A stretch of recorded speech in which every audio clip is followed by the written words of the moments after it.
y especialmente a nivel de las renegociaciones, que han tenido una expansión gigantesca en comparación al año anterior.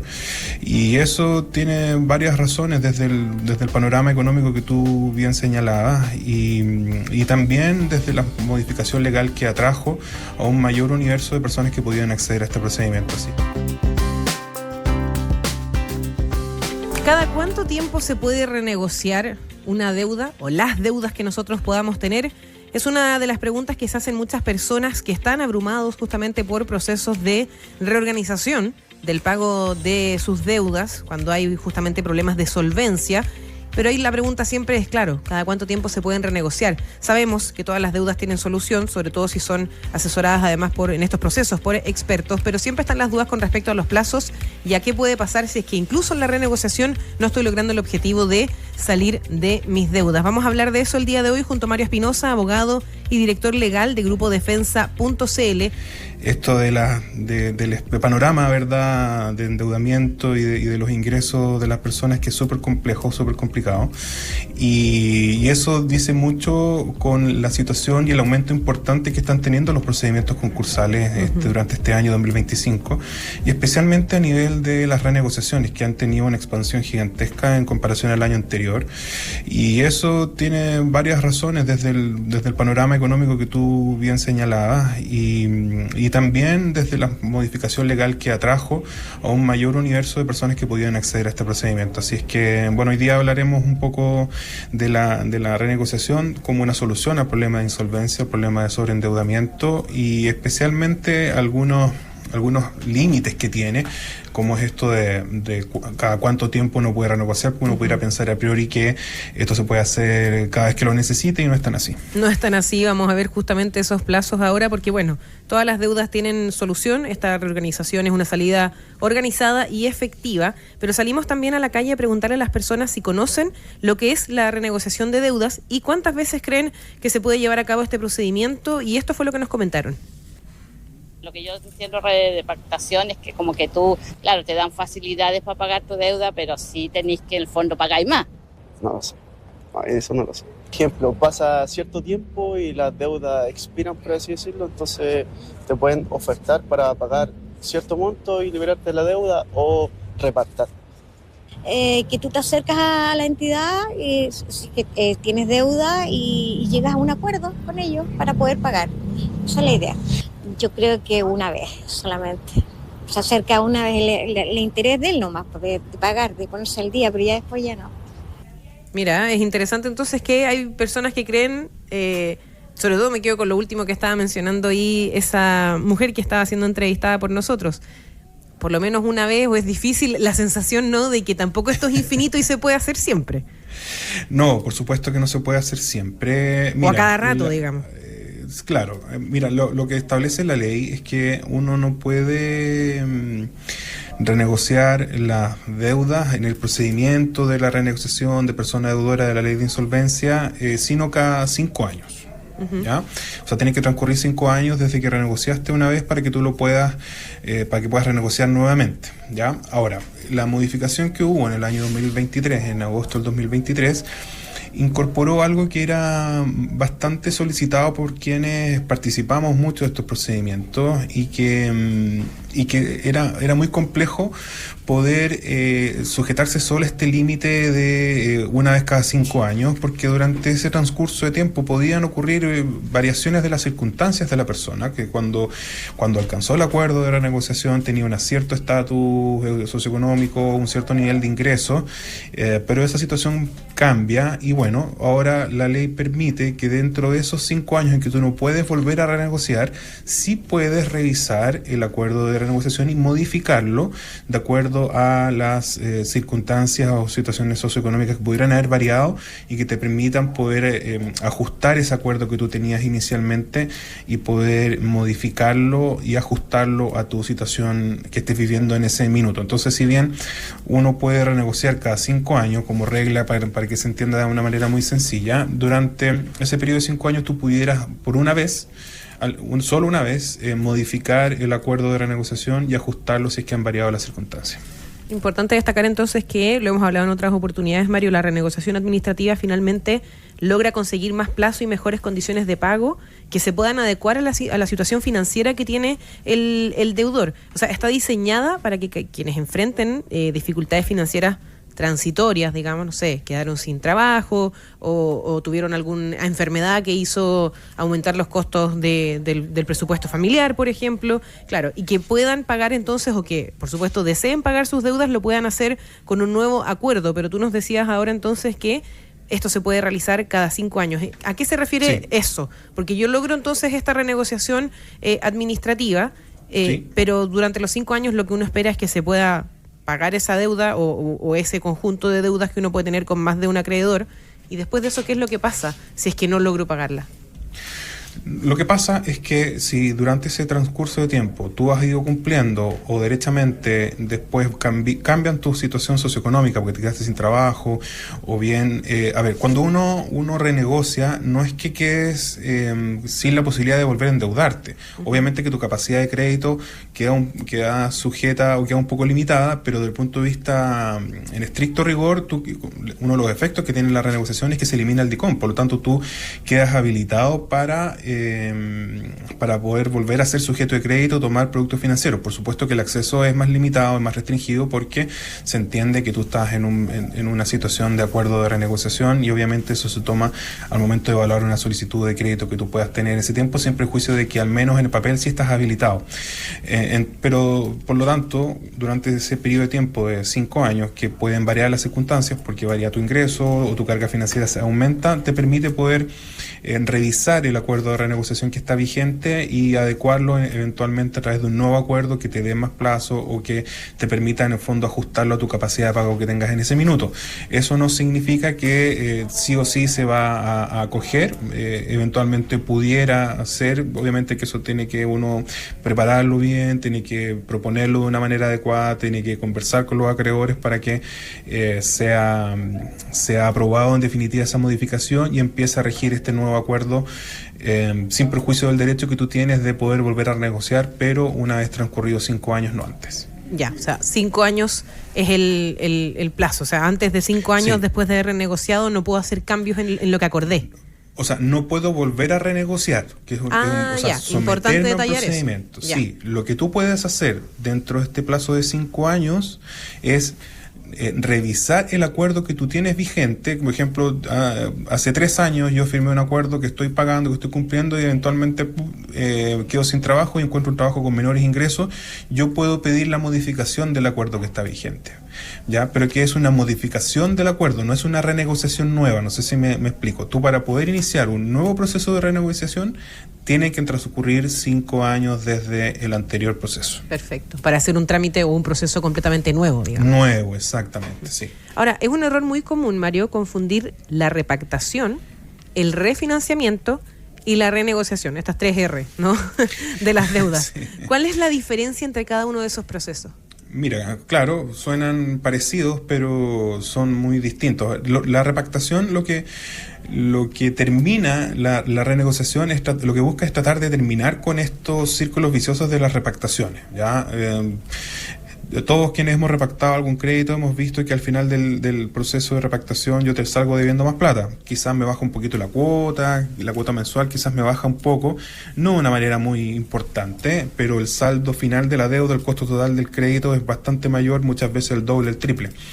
Entonces, eso es lo que ofrecen por lo general, las instituciones financieras. Exactamente. Que ofrecen repactar la deuda. Exactamente. La repactación se hace uno a uno, deudor-acreedor, con el acreedor, de manera directa, pero sujetándose a las condiciones impuestas por el acreedor. Y la verdad es que la capacidad de negociación que tiene un deudor que va a repactar una deuda es bastante limitada, por no decir nula. Entonces, generalmente se provocan estos efectos de multiplicar la deuda. En cambio, la renegociación es este procedimiento regulado por la ley de insolvencia, que es un procedimiento que es administrativo, que se realiza ante la superintendencia, donde ya tú no repactas independientemente con tus acreedores, con cada acreedor, sino que con todos al mismo tiempo. Ya esa es la gracia que tiene, por lo tanto, Se sabe de inmediato cuál es la carga financiera total que tiene la persona, cuál es lo que está pagando a cada uno y qué propuesta se puede hacer para poder alcanzar un acuerdo que se ajuste a la capacidad de pago que tiene la persona. O sea, a partir de eso vemos que uno de los, como requisitos no legales, pero sí fácticos de la renegociación es que tú tengas una capacidad de pago. Claro, si que puedas demostrar que vas a poder pagar. Exactamente, y eso los acreedores te lo piden acreditar con tus liquidaciones de sueldo, con tu declaración de impuestos, si es que eventualmente tienes alguna ingresos por boletas de honorario, pero yo tengo que de alguna forma demostrarle al acreedor que yo le voy a poder cumplir el acuerdo que le estoy proponiendo. Y esa es la renegociación. Entonces, con todos los acreedores al mismo tiempo, en este procedimiento administrativo ante la superintendencia, que está sujeto a ciertos requisitos que después los podemos hablar más en detalle. Y en cambio, el refinanciamiento, nosotros llamamos a la consolidación de deuda. ¿Ya? Aquellas personas que, por ejemplo, todavía están al día, pero están sobreendeudados, que están pagando las cuotas de los créditos a través de los cupos de las tarjetas de crédito, se están generando un aumento de la deuda y están al día de manera artificial, por así decirlo, no porque su flujo mensual les dé para pagar y estar al día 100%, sino que es un estar al día de manera artificial, haciendo los pagos mismos las tarjetas de crédito, ocupando línea de crédito para pagar las cuotas del crédito, etcétera. Puede ser solución el refinanciamiento, porque como están al día, están sin DICOM y pudieran optar a una compra de cartera, como también se le llama, donde tú tomas un crédito más grande, donde tú consolidas todas tus deudas en un solo crédito, y eso te pudiera significar obtener un mayor plazo y eventualmente bajar la cuota mensual que tú pagabas. Si sumabas todas las cuotas chicas que estás pagando, quizás el costo total supera tu carga financiera y a través de una consolidación pudieras ajustar el valor de la cuota a este 25% que siempre hemos hablado del límite de un endeudamiento saludable. Entonces, si bien son palabras muy similares, son todas bastante distintas unas y otras. Funcionan, claro, de manera distinta. Bueno, exactamente. Entonces ya. Y no son para todos, digamos. O sea, a lo que tú puedes acceder va a depender de cada caso. Siempre y de la situación. Nosotros, claro. Exactamente, nunca nosotros recomendamos la repactación por el efecto multiplicador de deuda que tiene. Claro, o sea, dentro de esas 3 R, como decíamos, la repactación es la que es menos recomendada. De lado, claro, saquemos eso un poco versus lo que es el refinanciamiento y sobre todo la renegociación administrativa, que es la que estamos tocando ahora en este minuto y que, si no me equivoco, por lo que estamos conversando, es probablemente la mejor opción para una persona que se encuentra dentro de una situación morosa compleja. O sea, estamos hablando de casi 4 millones de personas en nuestro país que están en DICOM con problemas de deuda. La renegociación administrativa, sin duda, debería ser el mejor recurso para ellos. O sea, es una muy buena solución, solo que yo te diría que no es para todos porque depende de tu nivel de insolvencia, ¿ya? Depende de qué tan endeudado estés. Exactamente, porque yo puedo tener la mejor intención de pagar y cumplir, pero de verdad es que no me da. Hay casos de insolvencia que son insuperables.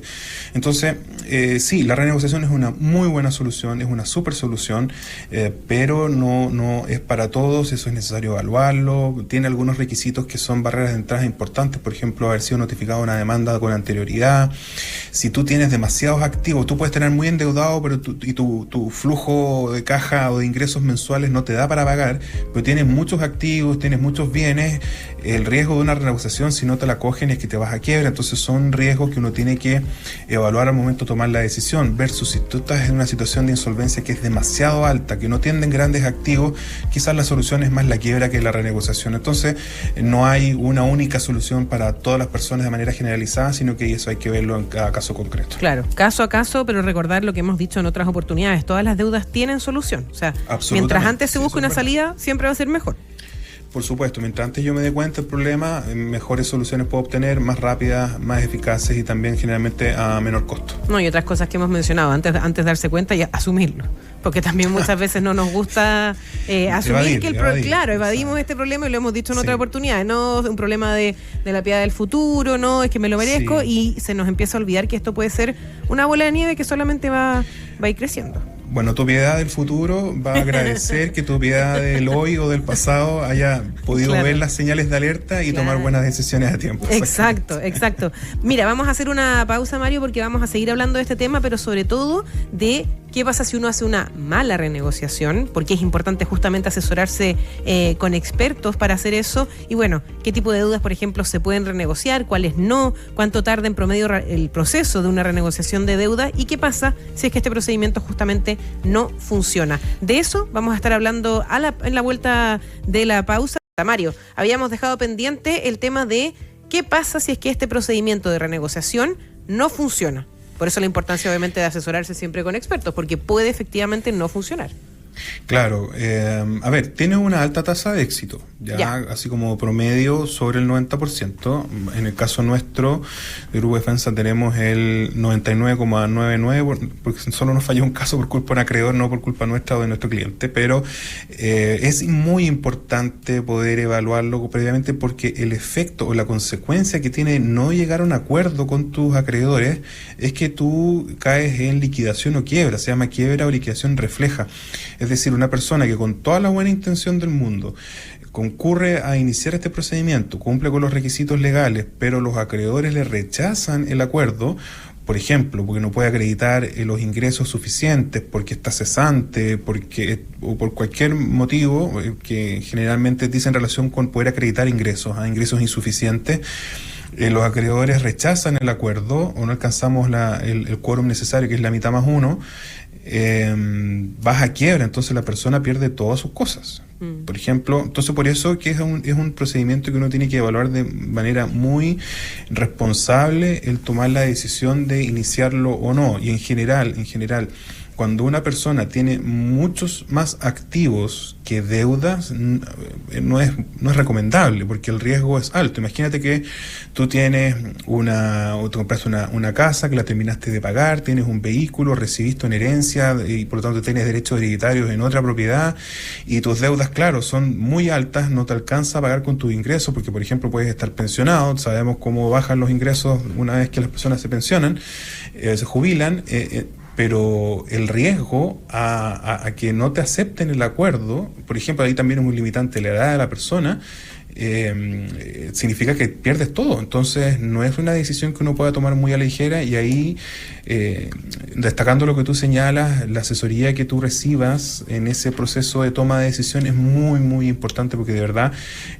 lo que es una muy buena solución puede ser un gran problema si quizás hacen las cosas mal. Claro, porque si la renegociación sale mal, Mario, podrías pasar a un procedimiento que se llama quiebra forzosa, y ahí, entiendo, se pueden rematar todos los bienes de la persona deudora para pagar justamente las deudas. O sea, estamos hablando de eso si es que no funciona esta renegociación. No, por ejemplo, yendo al caso que yo te señalaba, una persona que es una persona jubilada, tiene una casa que la terminó de pagar y el esfuerzo de toda su vida, tiene un vehículo, tiene además, fallecieron sus padres y recibió en herencia otra propiedad que la arrienda eventualmente o la tiene ocupada otro familiar, etcétera, pero tiene bienes y activos por 150 millones de pesos y tú debes 25 millones y claro, la comparación entre deudas y activos es mucho más favorable a los activos. Sin embargo, la cuota mensual que tú puedes pagar, la cuota vigente que tú tienes hoy día es imposible pagar porque tus ingresos son muy bajos porque te jubilaste, ¿ya? Pero si yo, con toda la buena fe, con toda la buena intención, inicio un procedimiento de renegociación, es probable que debido a mi baja drástica de ingresos, mis acreedores no acepten el acuerdo y yo me vaya a quiebra o liquidación refleja, así se llama, y por lo tanto se remate la casa de la que soy dueño, se rematen los derechos hereditarios que yo recibí, se remate el vehículo que yo tengo, más todos los bienes muebles que están en mi domicilio. Entonces es una catástrofe, ¿me entiendes? Entonces esa decisión de tomar, de acceder o iniciar un procedimiento de renegociación tiene que ser tomada revisando muy bien los antecedentes, haciendo una proyección de ingresos muy certera y acreditable, porque de lo contrario te puedes, como se dice, el problema va a ser, o sea, la solución va a ser peor que el problema, claro, definitivamente. Sí. Entonces, insisto que es muy importante la asesoría que tú recibas. Y eso es también importante, creo, destacarlo, porque y remarquemos también esa información. ¿Cuáles son los tipos de deuda que se pueden renegociar y cuáles no? Porque entiendo también que ahí tenemos algunas limitantes que es importante tener en consideración en caso de que uno diga, bueno, esta puede ser una salida para mí, pero hay que considerar cuáles son las deudas que uno sí puede renegociar. Claro, la regla general es que todas las deudas se pueden renegociar y la excepción son aquellas que no se pueden renegociar y dice en relación con las pensiones de alimentos o compensaciones económicas, por ejemplo, que tú te divorciaste y dentro de ese divorcio se estableció una compensación económica para el otro cónyuge, esa deuda no se puede renegociar.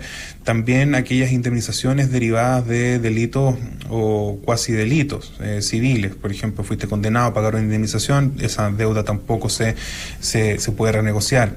Las multas y tanto administrativas como penales que pudieras tener tú y también las deudas previsionales de trabajadores que tú tengas. Por ejemplo, tenías una trabajadora de casa particular, no pagaste sus cotizaciones previsionales y se generó una deuda ahí, tampoco la puedes renegociar. El resto sí es posible renegociarla. Lo del crédito hipotecario en estricto rigor es una deuda que se puede renegociar en el concepto. Ahora, en la práctica uno le mantiene las condiciones al acreedor hipotecario. En general los acreedores hipotecarios no aceptan modificaciones del crédito, sino que uno lo que usa es mantener las condiciones para efectos también de sumar quórum al acuerdo, a aprobar el acuerdo, porque generalmente los acreedores hipotecarios son aquellos que representan un mayor porcentaje de tu pasivo, de tus deudas. Pero si bien yo lo puedo incluir a la renegociación, no lo voy a poder cambiar, no voy a poder bajar el dividendo, etcétera, sino que le mantengo las condiciones y eso me sirve para que ellos me aprueben el acuerdo que estoy proponiendo. Por lo tanto, eso también es algo que tengo que tener en consideración al momento de tomar la decisión. Claro, ahí viendo entonces también el procedimiento y qué es lo que sí se puede y qué es lo que no. Pero también hay que pensar en cuánto tarda en promedio esta renegociación, porque nosotros hemos dicho, claro, hay que dejar pasar o hay que tener como, por así decirlo, criterio, 90 días de mora, ¿cierto? Sí. Si es que yo ya empiezo a hacer este procedimiento asesorado por expertos, ¿cuánto más o menos demora esto para yo empezar a funcionar, por así decirlo, mi realidad de deudas con este nuevo formato? Sí, mira, a ver, primero requisitos de entrada. ¿Cuáles son los requisitos? Muy rápidamente, tú tienes que tener 2 o más deudas con al menos 90 días de morosidad. ¿Ya? Ese es uno. Ese es uno. Luego que el total de las deudas, no solo lo que está trazado, sino que el total de las deudas que tú tengas sea mayor a 80 UF, que son más o menos 3 millones de pesos, un poquito más. ¿Ya? Estar debiendo más de eso, digamos. Exactamente. Pero insisto, no lo atrasado, sino que el total de la deuda, ¿ya? El no haber sido notificado una demanda de cobranza con anterioridad y que no seas contribuyente de primera categoría o no hayas realizado actividades de primera categoría los últimos 24 meses del impuesto a categoría. Se refiere a las personas naturales con giro comercial. Ya, si perfecto. Tú pasas esos requisitos, ya puedes ingresar a una solicitud. Ahora, hay otros requisitos que quizás no están en la ley, pero que sí son necesarios en la práctica, que es, por ejemplo, tú tengas ingresos acreditables, ya sean formales o informales, pero que tú lo puedas acreditar porque eso va a permitir que tus acreedores te crean y que tú les vas a poder cumplir. Una vez que esto se ingresa en la plataforma, ya sea presencialmente o a través de tu clave única en la plataforma de la superintendencia, el procedimiento toma aproximadamente entre 90 a 120 días más o menos. Antes esto se demoraba bastante menos, pero no digo lamentablemente, pero sí por el hecho de haber aumentado de manera muy importante el número de procedimientos y que por otro lado la estructura que tenía la superintendencia y la capacidad que tenía se vio desbordada, entonces hoy día eso están demorándose un poco más de lo que se demoraba antes, pero uno debiera considerar unos 4 meses más o menos en que ya tú tengas el procedimiento finalizado. Bien, eso siempre es importante tenerlo entonces en consideración, porque... Ahora, disculpa, Piedad, lo importante, sí, para que las personas digan, oye, pero yo voy a estar 4 meses en esto y mientras tanto me pueden llegar demandas, me pueden embargar. Es que ese es el susto que yo creo que mucha gente puede tener. Como, bueno, ¿cuánto se demora? Porque dije, ya, voy a tomar esta decisión, ya, me voy a hacer cargo, necesito que me asesoren, que me ayuden para poder pagar. Yo quiero pagar, pero necesito mejores condiciones, ok. Pero de ahí en adelante, ¿cuánto se demora esto en empezar? Y ahí, ¿qué pasa en ese tiempo entre medio? No, en ese tiempo tú ingresaste una solicitud de renegociación de la persona deudora, quedas con un paraguas de protección que se llama protección financiera concursal, que durante 90 días no te van a poder demandar y no van a poder iniciar demandas, así es que quedas protegido desde ese punto de vista, por lo tanto tú puedes enfrentar ese procedimiento con la tranquilidad que significa de no enfrentar procedimientos judiciales. Ya, o sea, ese punto es bien importante considerarlo, sí. Porque claro, uno dice, bueno, voy a empezar este procedimiento, pero mientras tanto, ¿qué hago? Porque el problema sigue hasta que yo no tenga por así decirlo, resolución de esta renegociación. Claro, pero cuando tú inicias una renegociación, tus acreedores son contactados y por lo tanto, entre comillas, como que las deudas quedan, no es técnicamente lo que ocurre, pero para que se entienda, que quedan como congeladas, quedan ya fijas. Yo al Banco X le debo esta cantidad y sobre eso vamos a conversar, porque además uno tiene que entregar dentro de los antecedentes los certificados de las deudas, por lo tanto, ya quedan bastante, y son documentos que emanan del propio acreedor, por lo tanto ya queda fijado el monto de la deuda, y lo que vamos a discutir ahora no es tanto el monto, sino la forma de pago, intereses aplicables, etcétera, y por lo mismo entonces que ya quedan fuera de la posibilidad de iniciar la cobranza de esas deudas, porque con este procedimiento y a través de la protección financiera no pueden ingresar demandas. Bien, eso es súper importante a considerar. Y Mario, estamos recibiendo preguntas también de quienes nos escuchan a esta hora. Carlos nos pregunta lo siguiente, dice: me ofrecieron un refinanciamiento de crédito con un pequeño préstamo adicional y firmé un poder para que me transfirieran o devuelvan las pólizas de préstamo anterior. ¿Qué es eso? Que de plop, dice. Ya. Lo que pasa es que cuando hay prepagos si tú tomaste un crédito con seguro de desgravamen, que es bastante común, es bastante usual, cuando hay cuando yo refinancio, o sea, por ejemplo, o repacto, ya, o pago el crédito, me conseguí la plata y la pago, me devuelven el seguro de desgravamen porque aplica para el prepago de los créditos. ¿Ya? Entonces, esa es la razón. Ya cuando tú refinancias un crédito, por ejemplo, juntas todos tus créditos chicos que todos tenían seguro de desgravamen y haces una compra de cartera y pagas eso, todos esos créditos que tú pagaste con el refinanciamiento y que tenían seguro de desgravamen, te devuelven las pólizas, técnicamente no es la póliza, son las primas que pagaste, porque en definitiva el crédito quedó prepagado antes del plazo establecido. No es el 100% que se devuelve, sino el proporcional de aquello que no alcanzó a estar vencido. Ya, o sea, está bien lo que le pasó a Carlos. Exactamente. Que estaba preocupado por eso. De hecho, va a recibir una platita ahí. Bien ahí entonces eso para Carlos. Y también Raúl nos pregunta algo que estábamos comentando en el primer bloque. Él dice: tengo un crédito renegociado y quiero optar por bajar el monto de la cuota. Dice: entiendo lo que dice el experto. ¿Cuánto tiempo tiene que pasar desde el inicio del pago del renegociado para poder bajar el monto de la cuota? Mira, no es un plazo que esté establecido. Lo que determina la posibilidad de modificar el acuerdo de renegociación es un cambio sustancial en las circunstancias. ¿Ya? No es porque yo quiera estar más cómodo. Estoy poniendo un ejemplo muy, muy burdo, pero es para que se entienda. No es porque yo quiero estar más holgado y me quede más plata para poder ahorrar, o me quede más plata para destinarlo a vivienda o otra cosa, o esparcimiento, me quiero ir de viaje. No. O sea, tienen que acreditarse un cambio importante en las circunstancias que existieron cuando se adoptó y se aprobó el acuerdo, y dice en relación en general con una disminución de los ingresos, ¿ya?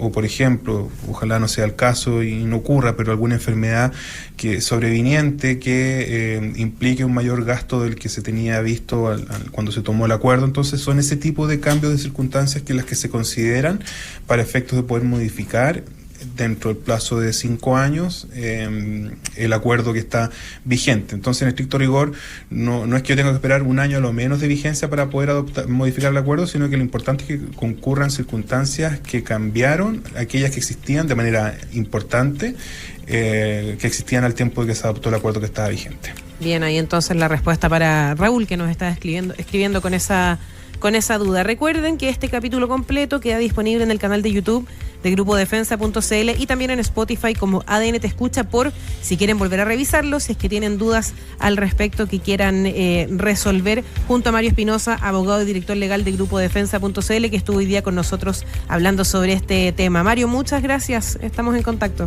Sí, gracias a ti, Piedad, que tengas una muy buena semana. Estamos en contacto.